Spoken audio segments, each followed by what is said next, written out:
Bonjour, on est avec Angélique Lebrun, aide soignante à l'hôpital d'Oloron et syndicaliste CGT. Bonjour Madame Lebrun, vous venez de sortir de la réunion avec l'ARS et les élus. Quel bilan tirez-vous à chaud de cette réunion?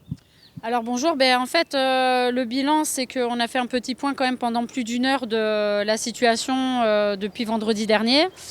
Chacun a exposé un petit peu ses ressentis par rapport à tout ça.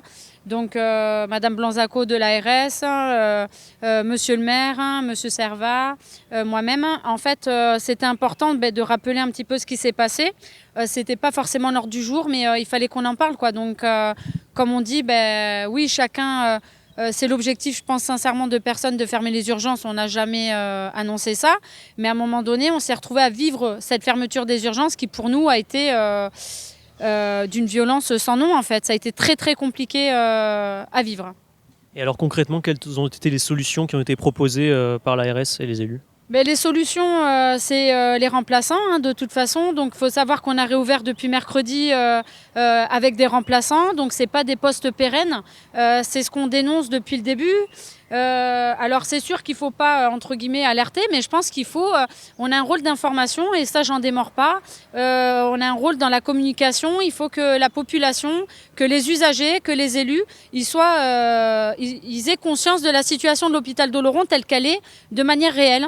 Donc oui, le rassemblement de mardi, le déclencheur de tout ça, ça a été effectivement cette annonce de l'ARS le vendredi.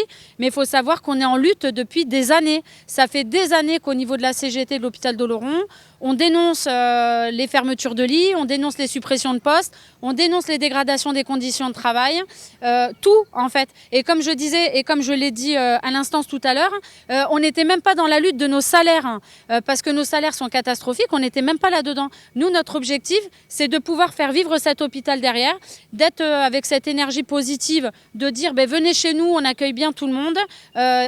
Sur les réseaux sociaux, c'est quand même beaucoup relayé. Je pense qu'il faut qu'on tape sur tous les médias pour arriver à faire en sorte que des médecins viennent nous rejoindre dans nos équipes pluridisciplinaires.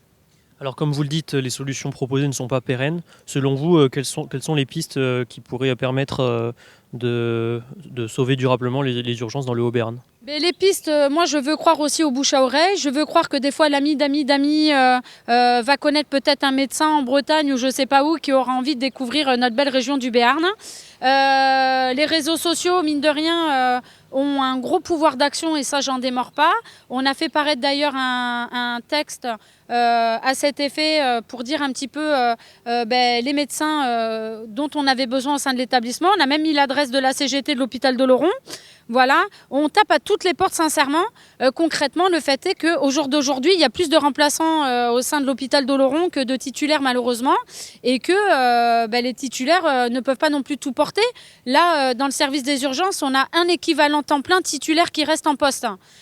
C'est quand même, pour elle, je pense sincèrement, c'est pas facile psychologiquement de se dire que c'est la seule titulaire qui tient encore debout aujourd'hui.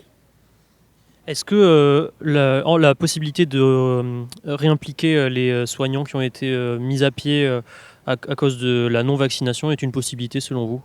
Alors ça, de ce que j'en ai suivi, de toute façon, à partir du moment où il n'y a plus de demande de passe vaccinal, j'ai lu que les agents pouvaient reprendre des postes en EHPAD ou dans d'autres structures.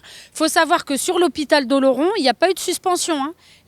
Alors je ne peux pas parler des autres structures, c'est important de parler pour l'hôpital d'Oloron. Il n'y a pas eu de suspension que je sache, de personnel de l'hôpital d'Oloron. Les agents ont été accompagnés. J'ai accompagné beaucoup d'agents qui ne souhaitaient pas se faire vacciner par choix qui leur appartient. De toute façon, personne, en tout cas moi pour ma part, je n'ai pas à prendre de position par rapport à tout ça.